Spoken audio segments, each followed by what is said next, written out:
경찰국이 논란 속에 출범했는데 첫 수장도 논란에 휩싸였습니다. 이른바 밀고 의혹입니다.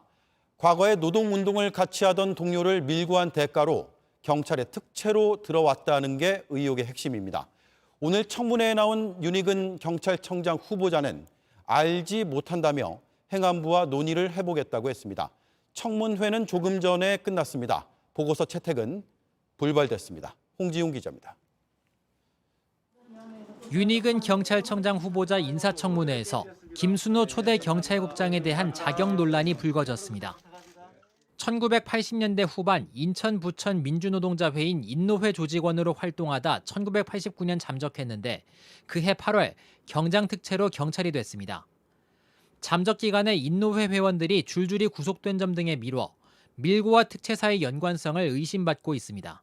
2년 반 만에 경사로 특별 승진을 합니다. 민주화운동을 단합한 그런 공로를 인정받은 것 같습니다. 행안부 파견을 취소하고 복귀를 명해야 된다고 생각하는데 이에 대해 윤 후보자는 추천 과정에서 해당 내용을 알지 못했으며 행정안전부와 협의해보겠다는 입장을 밝혔습니다. 경찰국에 대한 질문과 관련해서는 줄곧 같은 답변을 내놨습니다.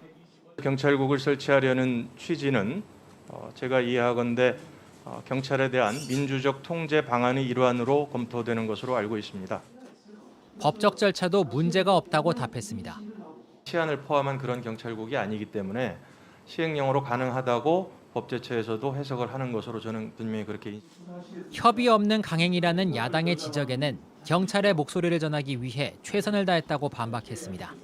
정부가 국민을 호도하고 있는 논리를 후보자께서 그대로 읊고 있다.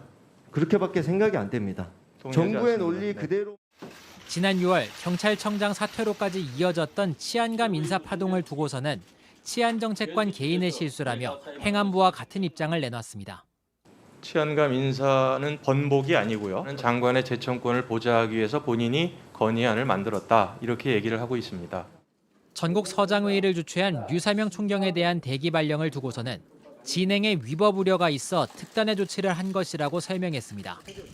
대우조선해양 사태 당시 이상민 장관이 주재한 경비대책회의가 장관이 할 수 없는 치안 업무라 위법한 것 아니냐는 지적에는 당황하기도 했습니다.